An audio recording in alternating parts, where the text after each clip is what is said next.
Alzi la mano chi non è mai stato piantato in asso nella vita, abbandonato su due piedi, senza preavviso, nel bel mezzo di una situazione complicata. Tutti siamo stati lasciati soli all'improvviso e senza una spiegazione, dalla fidanzata, dall'amico fidato, sul lavoro. Ma perché quando veniamo abbandonati di punto in bianco e ci ritroviamo in un mare di guai, diciamo che siamo stati piantati in asso? C'entrano qualcosa le carte da gioco con questa spiacevole situazione? Ciao, sono Fabio, benvenuti sul mio canale L'amore per le parole. Alcuni pensano che c'entrino davvero. Una delle ipotesi più accreditate è che l'espressione piantare in asso derivi proprio dal gioco delle carte. Dal trovarsi fra le mani la carta col punteggio più basso, l'asso appunto, che ha il valore di 1. Qualcuno pensa invece che derivi da as assis, antica moneta romana di scarsissimo valore. Ma l'ipotesi più suggestiva ce la regala la mitologia.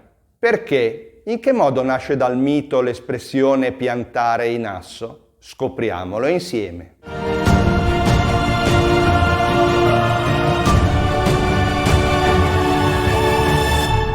Minosse, il re di Creta, ha un sacco di problemi. Innanzitutto è malvisto dai cittadini. Perché è figlio di Europa, una ragazza rapita da Zeus ed imposta come regina dell'isola. Il suo regno ha quindi un assoluto bisogno dell'approvazione da parte degli dei, che gli viene concessa attraverso un segno. Un toro bianco, un animale splendido, arriva a Creta dal nulla. Poseidone si aspetta che venga sacrificato in suo onore, ma Minosse che fa? È troppo bello, lo usa per montare le sue giovenche. E Poseidone non la prende bene. Fa innamorare del toro Pasifae, la moglie del re. Dall'unione nasce il Minotauro, un mostro metà uomo e metà toro, che si ciba di carne umana. Minosse corre allora ai ripari. Chiude la belva nel labirinto di Cnosso, un palazzo da cui è impossibile uscire, fatto costruire appositamente da Dedalo. Ma Minosse ha un ulteriore problema. Gli ateniesi hanno ucciso suo figlio.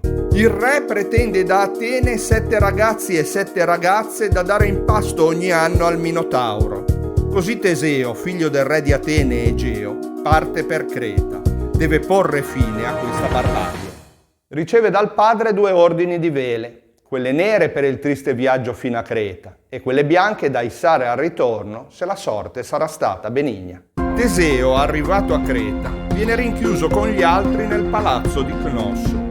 Qui riesce ad uccidere il Minotauro, grazie all'aiuto di Arianna, la figlia di Minosse, che si è perdutamente innamorata di lui. Il gomitolo di lana che ha portato con sé su suggerimento della principessa gli permette di uscire dal labirinto e di fuggire da Creta. Salpa insieme ad Arianna e i compagni alla volta di Atene. Raggiunta l'isola di Nasso, però senza un perché, Teseo abbandona la ragazza. Arianna viene così piantata in Nasso, le 2 nasali vicine si fondono come per incanto e così Arianna si ritrova piantata in Nasso. Se quello che sto dicendo non ti ha annoiato troppo, valuta l'opportunità di iscriverti al canale. Parleremo di tante altre parole interessanti e sarebbe un vero peccato perdersele. Allora dai, attiva la campanella delle notifiche per restare sempre aggiornato. Probabilmente Teseo è costretto ad abbandonare Arianna per lasciarla a un dio, Dioniso, innamorato di lei. Sconvolto, il ragazzo dimentica di cambiare le vele nere con quelle bianche. Nel mentre il padre Egeo lo sta aspettando su di una rupe altissima nei pressi di Atene. Cerca ovunque delle vele bianche, ma vede in lontananza le vele nere. Immagina che la missione sia fallita e che Teseo sia morto. Così si lascia cadere in quel mare greco che da allora prenderà per sempre il suo nome, il mare Egeo. Se ci capitasse dunque di venire piantati in asso all'improvviso e senza alcuna spiegazione, asciughiamo le lacrime sul viso e ascoltiamo in silenzio l'incantevole mito di Teseo e Arianna e le origini straordinarie di un'espressione tanto sgradita, legata al nome di un mare agitato e di bellezza infinita.